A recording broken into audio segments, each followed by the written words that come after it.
आज हम पढ़ेंगे 21वें का दूसरा श्लोक।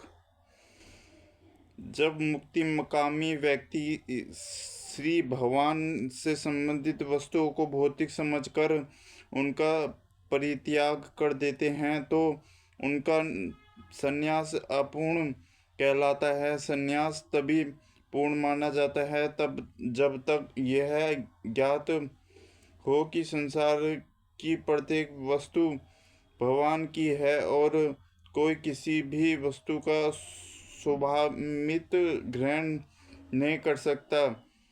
मनुष्य को यह समझने का प्रयत्न करना चाहिए कि उसका अपना कुछ भी नहीं है, जो फिर संन्यास का प्रश्न ही कहाँ उठता है।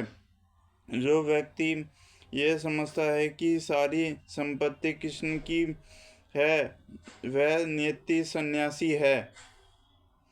प्रत्येक वस्तु कृष्ण की है, अतः उसका उपयोग कृष्ण के लिए किया जाना चाहिए। कृष्ण को होकर इस प्रकार का पूर्ण कार्य करना मायावादी सन्यासी के कृत्रिम वैराग्य से कहीं उत्तम है। जो पुरुष ना तो कर्मफलों से घृणा करता है और ना कर्मफल की इच्छा करता है, वह नित्य सन्यासी जाना जाता है। हे महाबाहु अर्जुन, ऐसा मनुष्य समस्त दर्दों से रहित होकर धन बंधन को पार कर पूर्णतः मुक्त हो जाता है।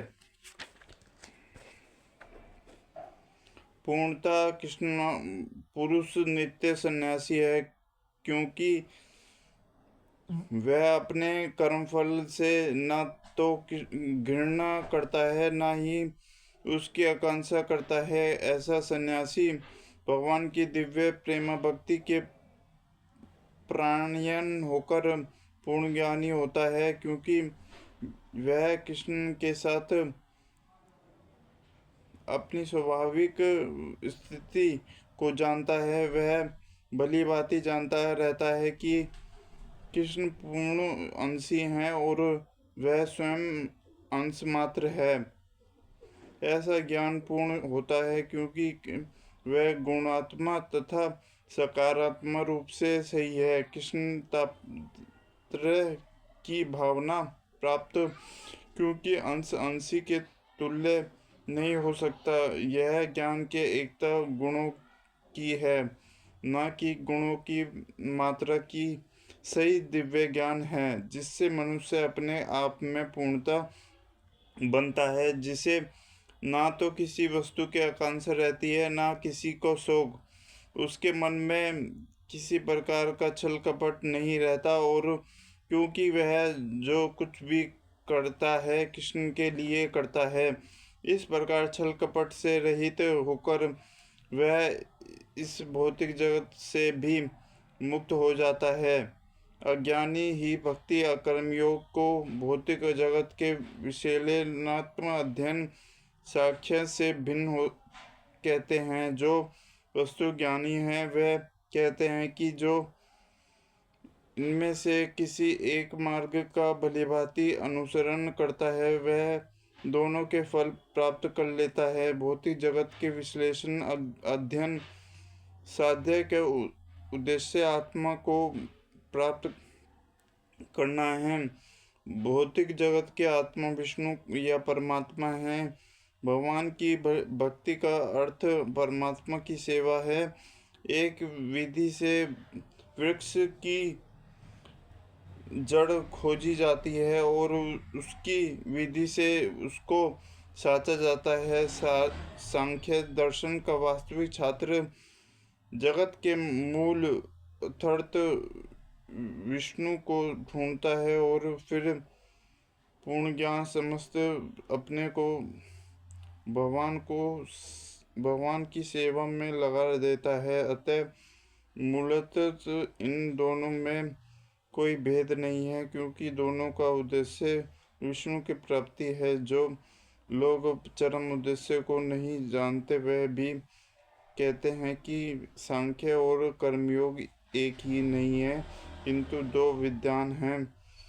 वह जानता है कि इन दोनों विभिन्न विधियों का उद्देश्य एक है, जो यह जानता है कि विश्लेषण अध्ययन सांख्य द्वारा प्राप्त स्थान भक्ति द्वारा भी प्राप्त किया जा सकता है, और इस तरह जो सांख्य योग तथा भक्ति योग को एक समान देखता है, वही वस्तुओं को यथारूप में देखता है। दार्शनिक शोध सांख्य के वास्तविक उद्देश्य जीवन के चरम लक्ष्य की खोज है, क्योंकि जीवन का चरम लक्ष्य आत्म साक्षात्कार। अतः इन दोनों विधियों से प्राप्त होने वाले परिणामों में कोई अंतर नहीं है। सांख्य दार्शनिक शोध के द्वारा इस निष्कर्ष पर पहुंचा जाता है कि जीव भौतिक जगत का नहीं अपितु पूर्ण परमात्मा का अंश है। फलत जीवात्मा का भौतिक जगत से कोई सरोकार नहीं होता। उसके सारे कार्य परमेश्वर से संबंध होने चाहिए। जब तक कृष्ण कार्य करता है तभी वह अपनी स्वाभाविक स्थिति में होता है। सांख्य विधि में मनुष्य को पदार्थ से विरक्त होना पड़ता है, और भक्ति योग में उसे कृष्ण कर्म में आसक्त होना होता है। वस्तुतः होने दोनों ही विधियां एक हैं, यद्यपि ऊपर से एक विधि में विरक्त दिखती है और दूसरे में आसक्ति है। जो पदार्थ से विरक्त और कृष्ण में आसक्ति को एक ही तरह देखता है, वही वस्तुओं को यथारूप में देखता है। भक्ति में लगे बिना केवल समस्त कर्मों का परित्याग करने से कोई सुखी नहीं बन सकता, परंतु भक्ति में लगा हुआ विचारवान व्यक्ति शीघ्र ही परमेश्वर को प्राप्त कर लेता है। सन्यासियों दो प्रकार के होते हैं। मायावादी सन्यासी सांख्य दर्शन के अध्ययन में लगे रहते हैं, तथा विभिन्न सन्यासी वेदांत सूत्रों के अत्यर्थ भाग्य भगवत दर्शन के अध्ययन में लगे रहते हैं। मायावादी सन्यासी भी वेदांत सूत्रों का अध्ययन करते, किंतु वे शंकराचार्य द्वारा प्रणीत शारीरिक भाव्य का उपयोग करते हैं। भगवद गीता संप्रदाय के छात्र पारंपरिक विधि से भगवान के भक्ति करने में लगे रहते हैं। अतः वैष्णव सन्यासियों को भगवान की दिव्य सेवा के लिए अनेक प्रकार के कार्य करने होते हैं। उन्हें भौतिक कार्यों से कोई सरोकार नहीं रहता, किंतु तो भी वे भगवान के भक्ति में नाना प्रकार के कार्य करते हैं। किंतु मायावादी सन्यासी जो सांख्य तथा वेदांत के अध्ययन एक चिंतन में लगे रहते हैं, वे भगवान की दिव्य भक्ति या आनंद नहीं उठा पाते, क्योंकि उनका अध्ययन अत्यंत जटिल हो जाता है। अतः वे कभी कभी ब्रह्मचिंतन से उबकर समुचित बोध के बिना भी ही भगवान के शरण ग्रहण करते हैं। फलस्वरूप श्री भगवान के अध्ययन उनके लिए कष्टकारक होता है। मायावादी सन्यासियों का सूक्ष्म चिंतन तथा कृत्रिम साधनों के विवेचन उसके लिए व्यर्थ होते हैं। भक्ति में लगे हुए वैष्णव सन्यासी अपने दिव्य कर्मों को करते हुए दिव्य प्रसन्न रहते हैं, और यह भी चिंतन रहता है कि वे भगवत धाम को प्राप्त होंगे। मायावादी सन्यासी कभी कभी आत्म साक्षात्कार के पथ से नीचे गिर जाते हैं, और फिर भी समाज सेवा परोपकार जैसे भौतिक कर्म में प्रवृत्त होते हैं।